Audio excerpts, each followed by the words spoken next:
Verdade, imparcialidade. Começa agora o programa A Hora da Verdade. A apresentação: Carlos Frederico Gomes. Eu hoje não quero falar de política, não. Quero falar da sua vida, da minha vida, da vida de todos nós. E tem tudo a ver com política, mas ao mesmo tempo eu queria falar do nosso país, da nossa família, da nossa vida. Pelo menos iniciar falando sobre isso.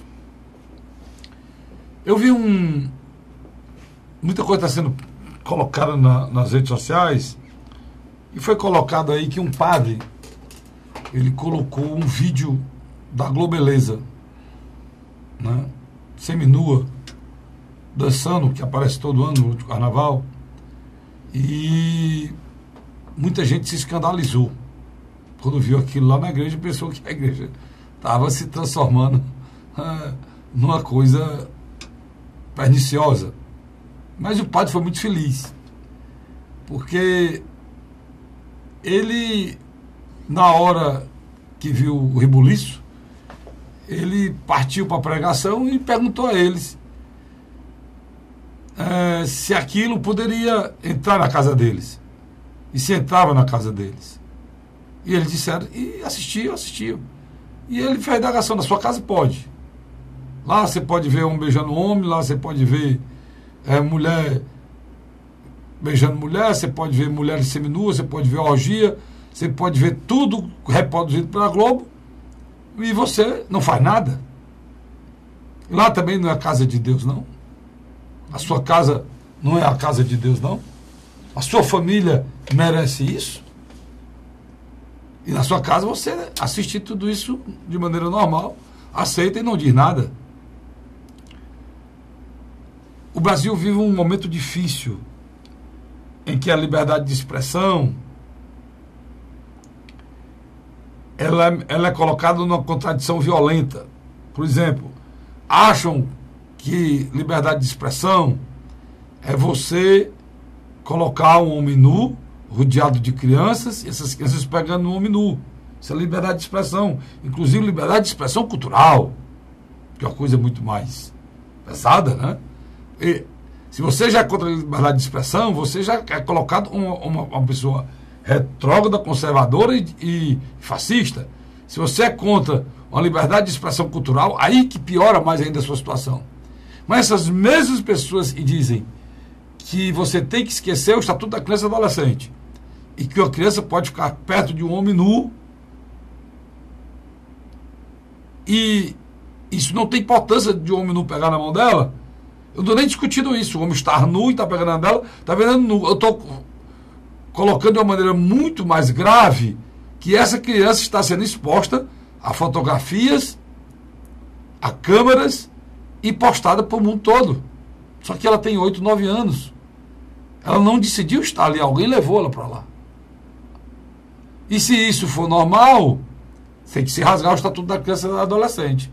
Mas muitos acham que não é normal, não é certo, que as pessoas queiram manter, não aceitar. As pessoas que bradam contra esse tipo de coisa, que prejudica a família, eles estão tirando a liberdade de expressão. Eles reclamam que a retirada de disposições em que atingia coisas sagradas de religiões, como a imagem de Nossa Senhora, como a hóstia consagrada, que atingia a vida, essa exposição ser retirada é contra a liberdade de expressão. Você já sentiu que a gente vive um momento de muito antagonismo, um momento de muita diferença. A gente precisa entender que parece que o certo é ser do contra, e ser a favor, ser correto, é errado. Houve uma inversão de valores violenta no nosso país. Por exemplo, padre casar é o certo, porque é proibido. Aí eles querem que os padres se casem, Mas as pessoas que são casadas e são héteros têm que se separar. Tem uma vida mundana, separado. A família tem que acabar. Mas o padre deve casar, porque é contra. E também querem que um casal gay se case.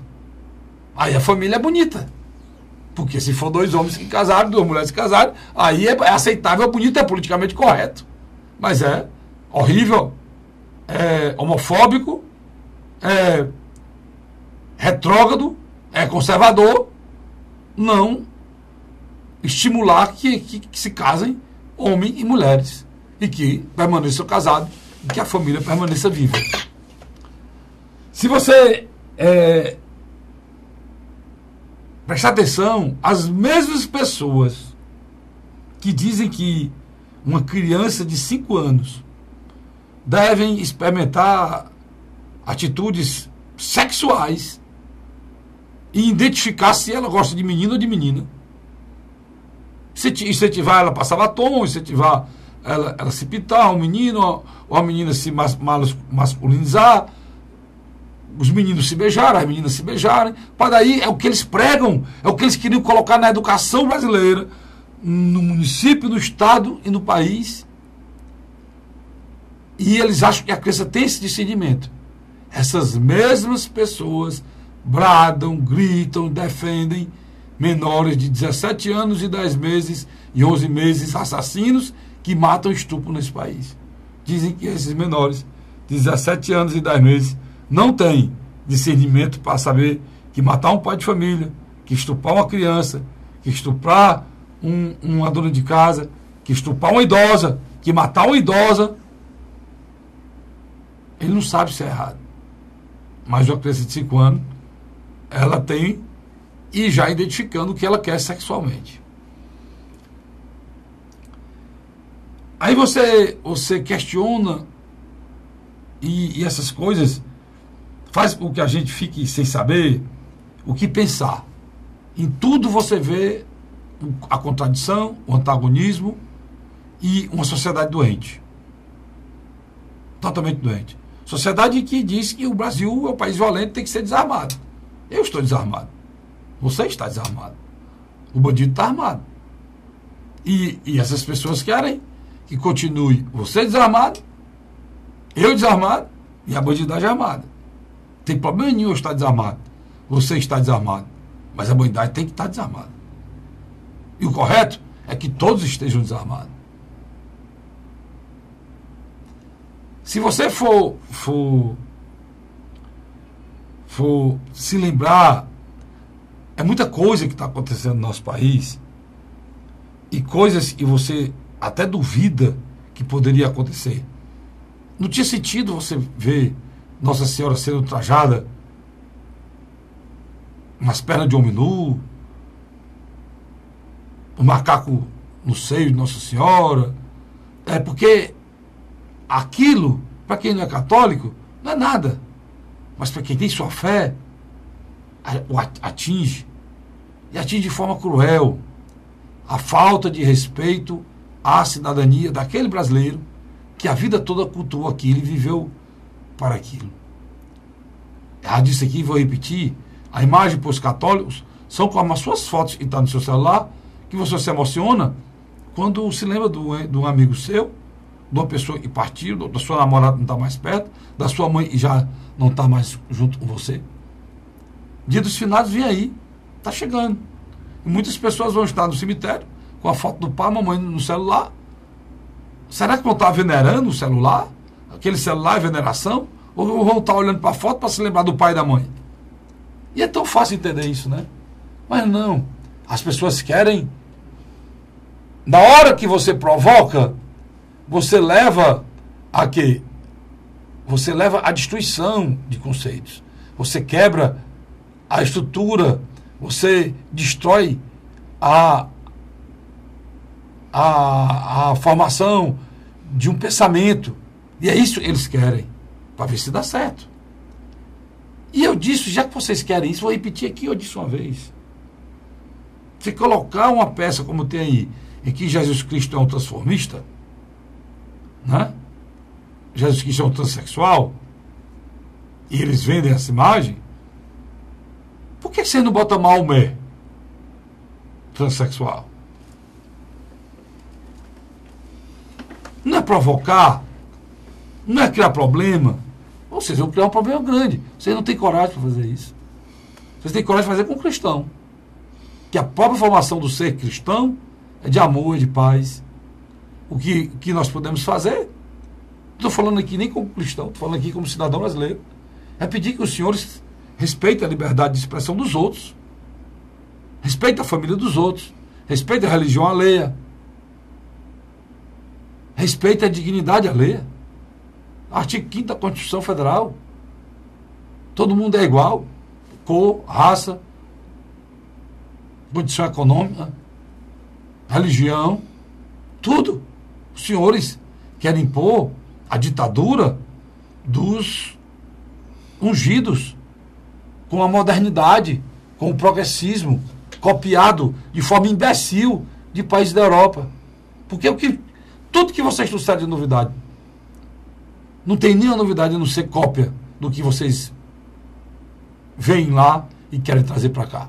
E acho que é voz geral, porque o imbecil pensou em destruir tudo e está não botando nada no lugar. Nós já estamos sofrendo a consequência disso no país. A violência que nós temos aí. A Índia é um país atrasado? É, lá sim é atrasado. Lá a divisão de classes.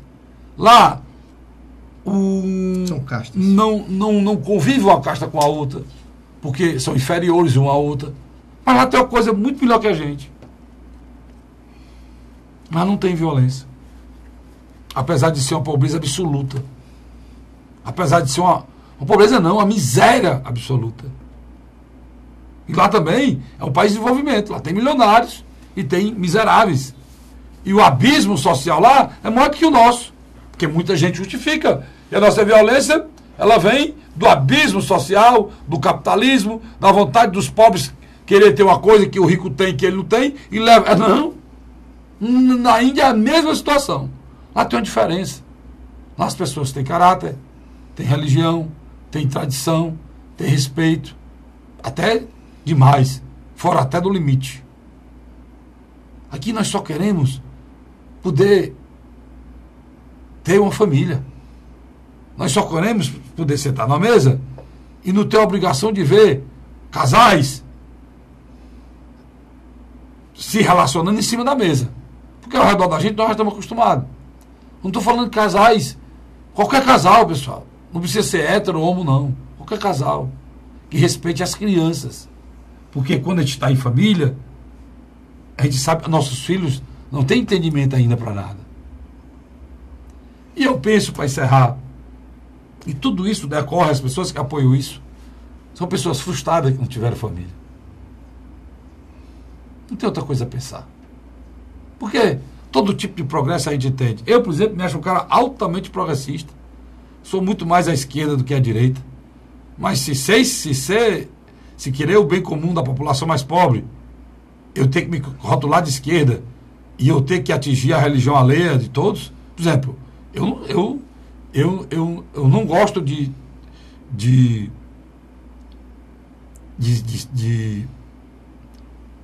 momentos religiosos, de seitas, como essas africanas que tem cachaça, que tem coisa. Eu não gosto disso. Mas também respeito. Não critico. Aceito. Eu não sou espírita, mas respeito a maneira que os espíritas são. Eu acho errado que num culto religioso se grite tanto, mas eu respeito a maneira deles fazerem o culto deles. Tem muitas coisas que você discorda. Tem gente que acha errado a minha igreja colocar Deus como se fosse um biscoito, né? Como Montezuma falou lá atrás, quando os espanhóis chegaram lá na América do Sul, né? Então, mas tem que se respeitar. E eu respeito. Respeito por quê? Porque eu vivo no país democrático, Estado democrático de direito, e se eu aceito isso, o primeiro ponto meu é esse, é o respeito ao outro. E no Brasil está difícil isso acontecer. Porque não tem motivo para esse tipo de agressão. Não tem motivo para esse tipo de coisa. Dos dois lados. Não tem motivo. Só que a reação da maioria da população hoje, Luiz, lembrando aqui, a reação é resultante de uma ação. Então, se hoje dizem que o Brasil está muito conservador, se dizem que se estão querendo voltar à ditadura, são reações a ações equivocadas, exageradas, com a falta de respeito à lei, ao cidadão. Ninguém pede ninguém de fazer com o seu corpo, Luiz, o que quiser, o que queira. Só você não pode impor que os outros façam o mesmo. Você não pode querer que essas pessoas aceitem que vocês façam isso com crianças. Aí, não. Porque a própria legislação não permite. Então, só lembrando o padre aqui, se vocês não concordam com isso, achou um absurdo a Globeleza está dançando na igreja, que é a casa de Deus, eu acho que não tem um lugar mais casa de Deus do que uma família, do que um lar. Quando eu falar em Deus, é o Deus de todos. Deus do Evangelho, o Deus do pentecostal, o Deus do espírita, o Deus do bandista. Foi assim que eu aprendi, Luiz. Você se lembra, cara? O livro da gente de moral e cívica, eu me lembrei agora. Tinha um senhor barbudo no livro. O SPB. Não, de moral cívica, porque o moral cívica era anterior ao SPB. Era para criança, né? O SPB surgiu na época do adolescente. Falam tanto da ditadura, e eu concordo, e é o pior dos regimes. A democracia é ruim com ela, é pior sem ela. Né? Me lembro na frase do meu pai aqui, quando dizia de algumas coisas que a gente achava que era ruim. Ruim com ela, pior sem ela. A democracia é ruim com ela, pior sem ela. Me lembrei agora. A figura de Deus, Luiz, no alto, representada por um senhor barbudo, e aqui embaixo estava todas as religiões. Tinha aqui um terreiro de Umbanda, tinha aqui uma mesa branca espírita, tinha aqui uma igreja católica, uma igreja evangélica, e era assim. As linhas, todos chegando a Deus. E se você for ateu, se você não acreditar em Deus, eu vou mudar a figura de Deus pela palavra bem. Contra o mal. Você pode ser ateu e pode lutar pelo bem. Então, você também está aqui. O que a gente precisa para o nosso país hoje é todo mundo. Ateu, católico, apostólico, pentecostal, da Assembleia de Deus, da Universal, da Ubanda, da Quibanda, todos pensarem no bem e acabar com essa confusão nesse país, e já chegou no limite. Porque o que eu estou vendo, Luiz, aqui, apesar, a gente pode até ajeitar a vida política desse país, mas se não se procurarem se entender o que é liberdade de expressão, Luiz, a coisa vai ficar feia. Nos anos 70, Carlos Frederico, eu morava na rua Padre Antonino, ali na Piedade, e tinha uma senhora que trabalhava com prostituição.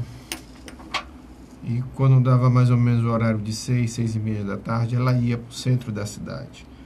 E era interessante que os meus irmãos mais velhos davam boa noite para ela.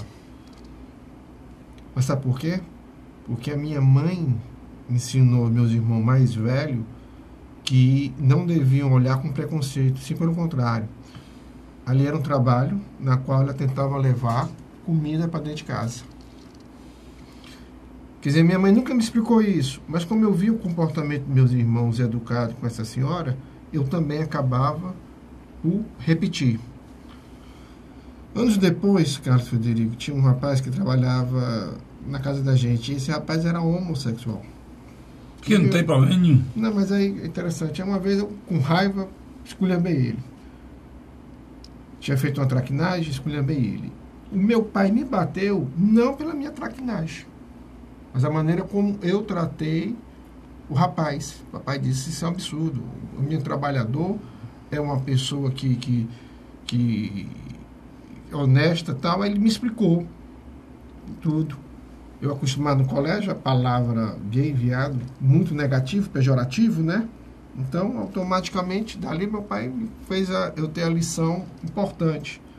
E através de um método que eu acho que devia ser mais praticado por alguns pais, que é de vez em quando uma peiazinha, que eu acho que não faz mal não. Não pode espancar, mas eu acho que botar limites é muito importante. Existe um grande problema hoje, mas deixa eu terminar, cara. Só falar sobre isso que você falou de peia, é o Estado parar de se meter na vida familiar, né? Sem dúvida. Aí, tá entrando demais. Nos anos 90, havia uma moça que cresceu junto com a gente, adolescentes.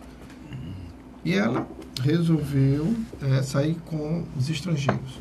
Muitos amigos meus tentavam criticá-la, tal. Eu disse, olha, a gente não pode julgar as pessoas sem estar na pele dela. Em síntese, hoje ela mora na Europa, está muito bem casada, tem uma família, tá entendendo? Então eu só quero dizer, Carlinhos, que na grande realidade, a grande maioria dos brasileiros podem ser até preconceituosos, mas não chegavam ao ponto de expor seus preconceitos em público. Aí, hoje, tem um pequeno grupo de artistas que defende a bandeira do GLTBS, ou dos homossexuais, que querem impor uma norma à sociedade e achar que aquilo não vai ter reação. Eu vi há poucos dias atrás atores da Globo que montaram um grupo que gravou vídeo tanto no YouTube como no Facebook e outros, dizendo não à volta da censura. Aí eu olhei e tive vontade de dizer, a censura existe, Carlos Frederico. Está na Constituição.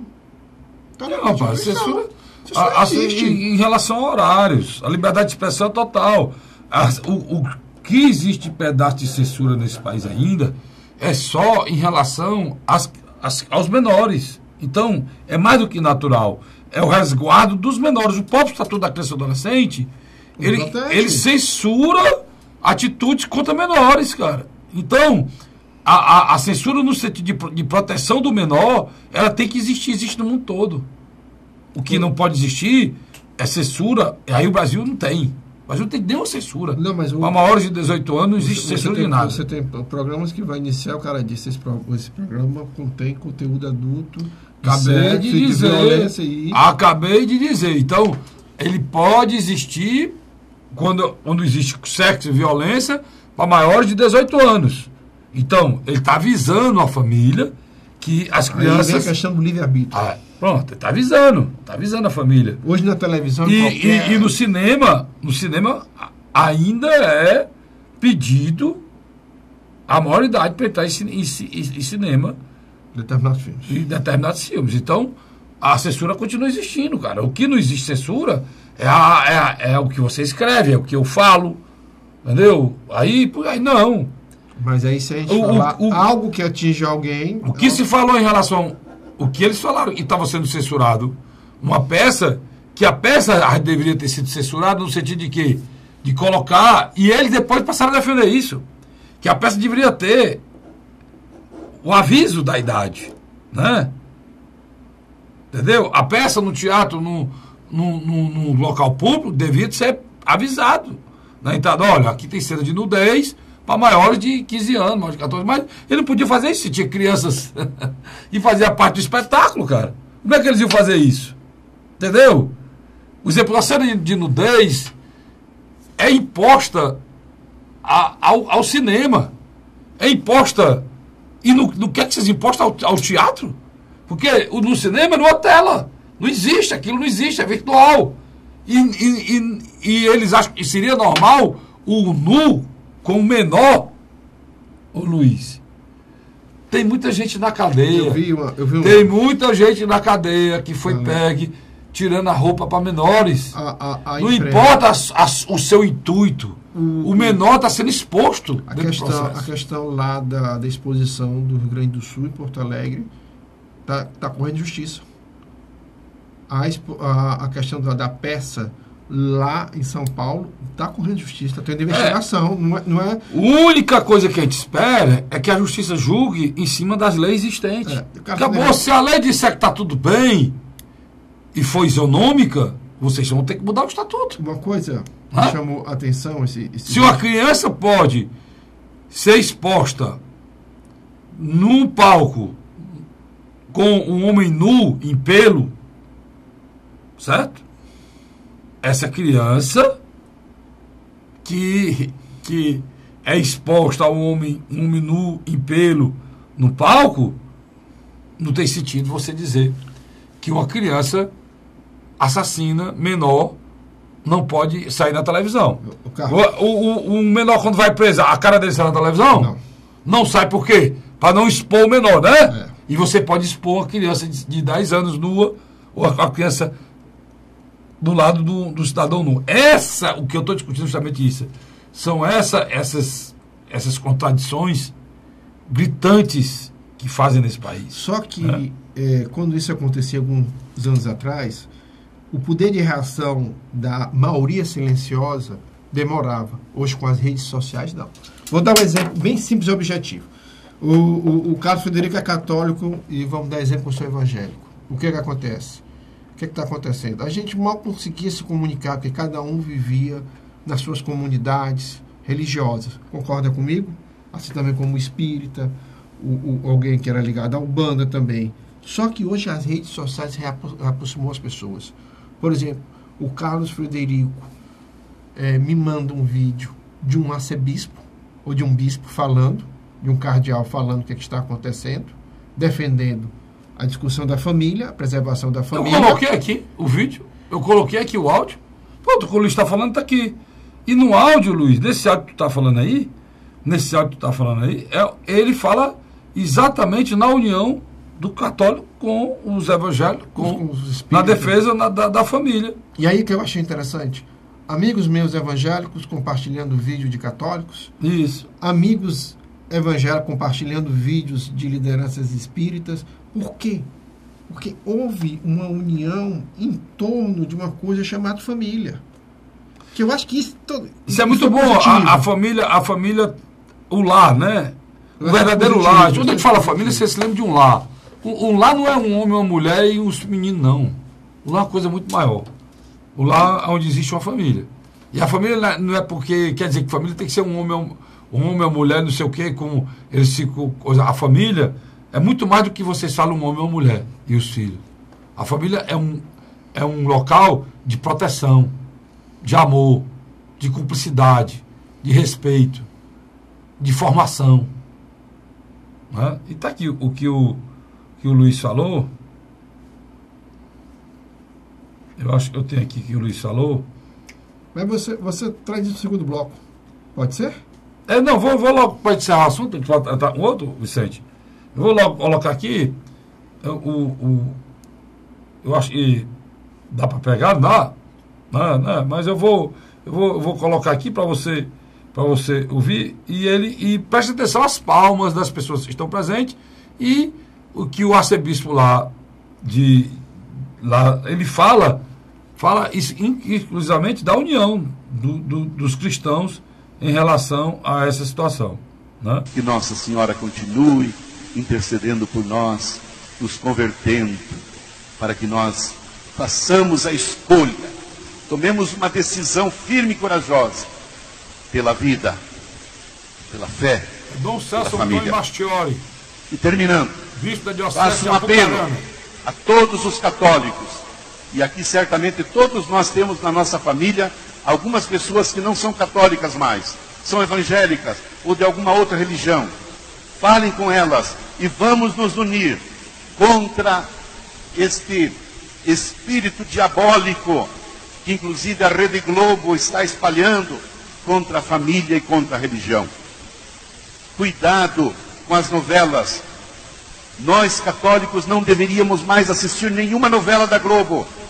Nós católicos, aliás, não deveríamos mais assistir à Rede Globo, porque a Rede Globo é um demônio dentro das nossas casas.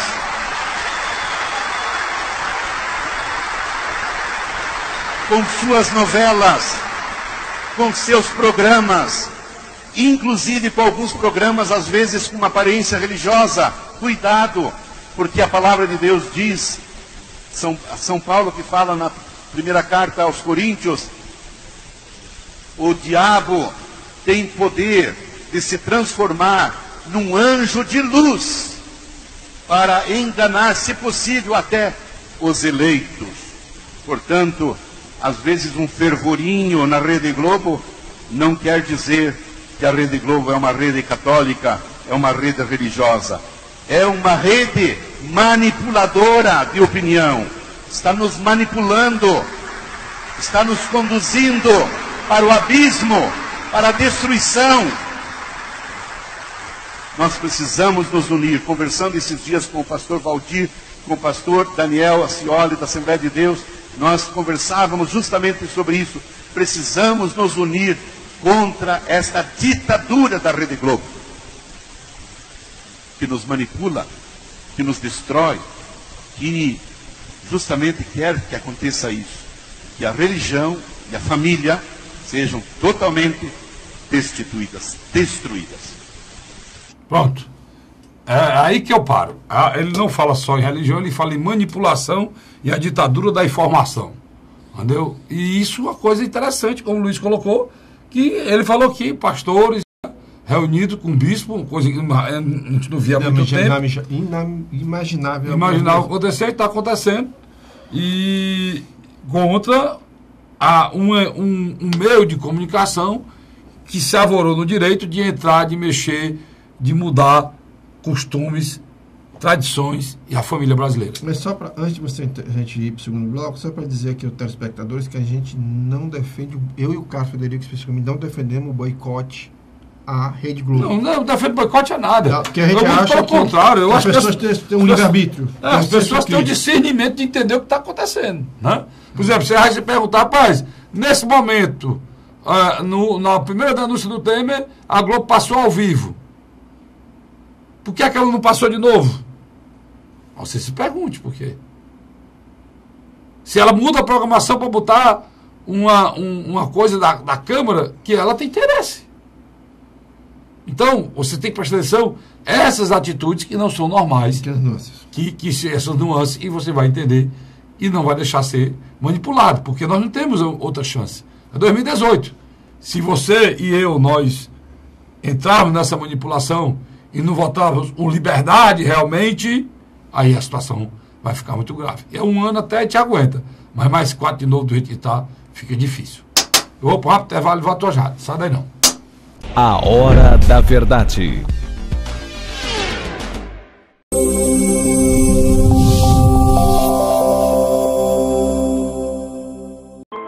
A Assembleia Legislativa começou a campanha Ceará Sem Drogas. A discussão vai ser levada para todo o estado, prevenindo a população e buscando soluções para resolver o problema. Participe da campanha. Juntos ficamos mais fortes para combater essa verdadeira tragédia que destrói famílias, futuro e muitas vezes a própria vida. Ceará Sem Drogas, uma luta de todos nós. Assembleia Legislativa do Estado do Ceará. Josélia Arimanteia, Uruoca. Acordo 8 horas, 9 horas, aí carrego o carro e vou lá pegar água. Aí sai distribuindo os comércios. Estrada dessa, pagou de você andar. Você não gasta pneu, tem economia no bolso e anda rápido. Sertanejo pega uma estrada boa, fica feliz, fica contente. Assim como o trecho que liga Uruoca a Martinópole, o governo do Ceará está fazendo mais de 1.000 quilômetros de estradas mais importantes da vida de muita gente. Governo do Ceará.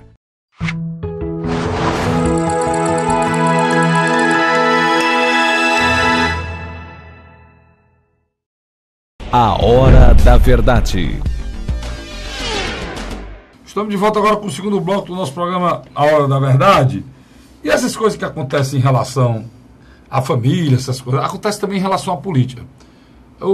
Nós temos algumas perseguições a candidaturas. O Ciro é um desses perseguidos, sabe? Se ele falar mal do Lula, como prejudica ele eleitoralmente, se ele falar mal do Lula, o Luiz, ele sai ou não sai? Na Folha, jornal na Folha de São Paulo, Jornal do Brasil, Correio Brasil. Sem dúvida. Que ele falar do Lula, sai imediatamente, não sai? Sem dúvida. Meio de falar alguma coisa em relação a qualquer crise brasileira, sai, Luiz? Não. Nada. Não. O Ciro sofre com essa anemia midiática. Ele tem tentado fazer palestras nas universidades, ele tem sido convidado para programas alternativos na internet, mas os grandes grupos de comunicação, vamos aqui citar, Rede TV, Bandeirantes, Record, SBT, Globo, literalmente não dão muito espaço para eles. Às vezes convido ele para um programa de uma hora. Mas deixa eu lhe explicar por quê. Ele esteve agora na domingo, sendo mais exato, né? Na Band. Programa de domingo na Band. Programa é meia-noite, né? Deu um branco aqui o nome do programa. Programa Livre. Programa Livre. De domingo, programa que tem anos e anos, décadas no ar, que agora está fazendo uma sequência de entrevista com os prováveis presidenciais. Os pré-candidatos a presidente. E os prováveis presidenciais. Logo para começar, foi logo o Ciro, né? Que o início ninguém estava sabendo, né? A audiência menor. Então chamaram logo ele para inaugurar. E quem vai, o bom é que vai por último, porque já iniciou, né, a sequência. Pronto, então chamaram ele para inaugurar. E lá ficou claro uma coisa muito, muito certa. Qualquer coisa que desabone ou crie um problema para esse cearense, a imprensa solta.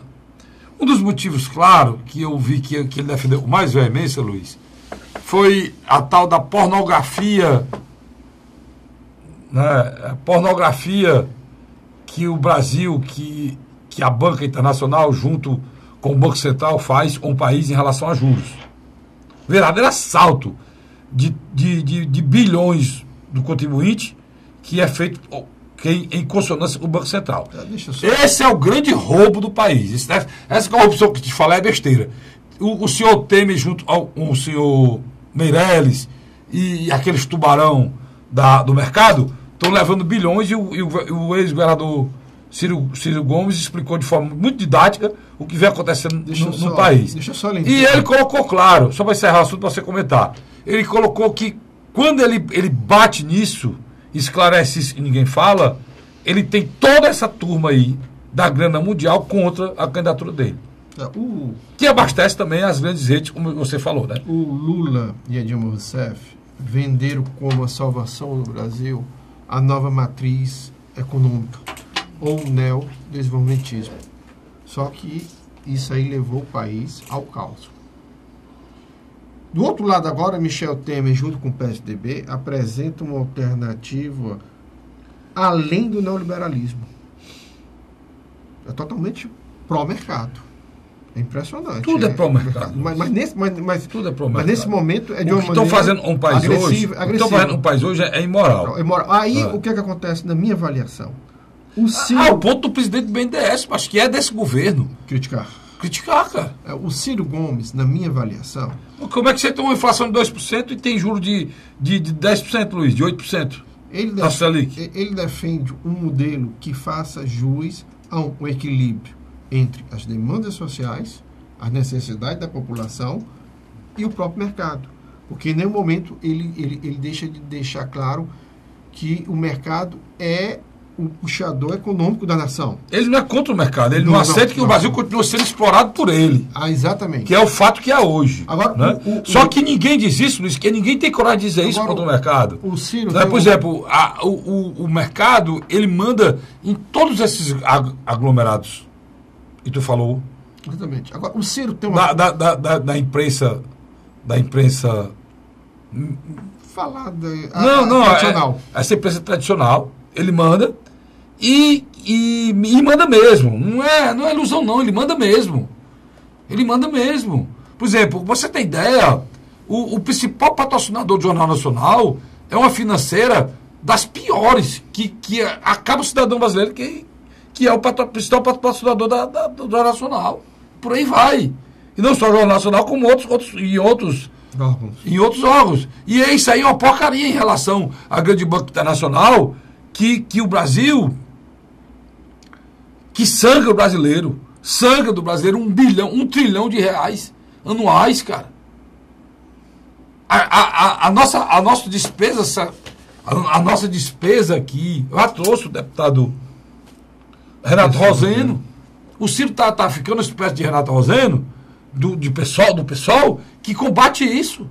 Aí que eu digo, aqui no Brasil, porque o pensamento imediatista, pessoal, está sempre acima do espírito público, né? Sem dúvida. Pessoas como essa deveriam se unir nesse combate sério para salvar o povo brasileiro. Você sabe que é você mandar 1 trilhão, sabe, para fora para pagar serviço de dívida, quando você poderia mandar só 500 bilhões, e 500 bilhões ir para a saúde, para a educação, para a segurança pública, que está faltando? Você sabe o que é isso? A quantidade de vidas que seria salva? Agora, isso vai ser discutido no próximo ano com a eleição presidencial, Luiz. É por isso que é preciso ser dito isso. E eu hoje estou muito atento ao que o Ciro está dizendo, porque essa bandeira é minha. Eu combato isso há muitos anos. E acho que esse é o principal combate que precisa ser feito. Agora o Ciro Gomes tem uma crítica que eu acho positiva. E é muito sério, só para terminar esse assunto, é muito sério ele dizendo que eles perseguem ele. Falaram sobre a questão da eleição presidencial. E ele estava falando nessa divisão que tem no Brasil. Falou até que o PT era o responsável por ela. Sem dúvida. Né? E ele disse, olha, o momento é de muita briga, é de muita confusão, é de confronto, é de testosterona. O hormônio masculino. Não é o hormônio masculino. Esse é o grande problema. É de testosterona, que é o hormônio masculino, assim, que o homem tem mais, mas que a mulher também tem. Mas todo ser humano tem. Mas o que é? Não é que ele seja o hormônio masculino, mas é que ele é diretamente ligado a quê? Diretamente ligado à violência, ao enfrentamento, à confusão. A pessoa, esse hormônio, ele é exacerbado quando está nesse momento. Aí disseram que o rapaz tinha dito isso em relação à Marina. E ele estava indignado, porque ele estava respondendo uma questão econômica, né? Uma questão... Houve uma desvirtuação. Aí pegaram e colocaram como se ele estivesse dizendo... Uma desvirtuação. Como se fosse uma discriminação a discriminação dele de novo às mulheres, porque na eleição passada, aquela simples frase... Insinuaram que ele estava explorando uma mulher. Olha para você ver. Insinuaram que ele estava, Luiz, explorando uma imagem de uma mulher em benefício próprio. Primeiro, fizeram várias perguntas desse tipo. Até que o homem se zangou. Quando ele se zangou, aí ele disse, olha, qual é o papel dela? Ele disse, não tem nada disso, Patrícia é minha companheira, não tem nada disso, Patrícia o quê? Conheci, quando eu conheci não era nem candidata a nada, jamais eu ia querer me colar na imagem de uma atriz para poder ser candidata. Aí cheira o saco, ele disse, qual é o papel dela na sua campanha? Aí ele já dormiu comigo, pronto, aí acabaram com o homem. Porque ele foi o quê? Ele tem uma certa oportunidade. Porque ele foi o quê? Ele foi, na época, machista. Olha, para você ver como o Brasil mudou. O Bolsonaro está aí na crista da onda justamente por ser o que é? Não, por dizer coisas 100 mil vezes piores da que tirou o Ciro do... Para você ver como o período mudou. Aí ele termina, Luiz, dizendo o seguinte, é importante isso aqui que eu vou dizer. Ele termina dizendo o seguinte, cara, no meu governo para prefeito, mais da metade do secretário era mulher, quando era prefeito de Fortaleza. E no meu governo,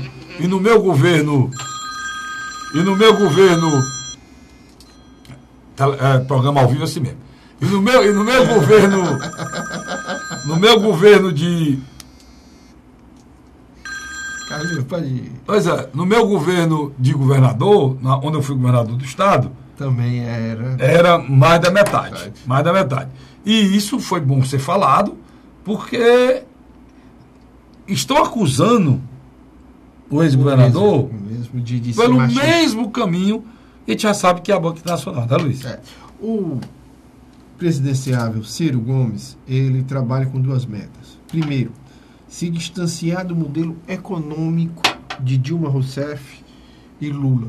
Principalmente num ponto, Carlos Frederico, na qual os recursos públicos financiou uma elite empresarial que literalmente assaltou os cofres públicos. Eike Batista, a família Odebrecht, a família Batista, entre outros.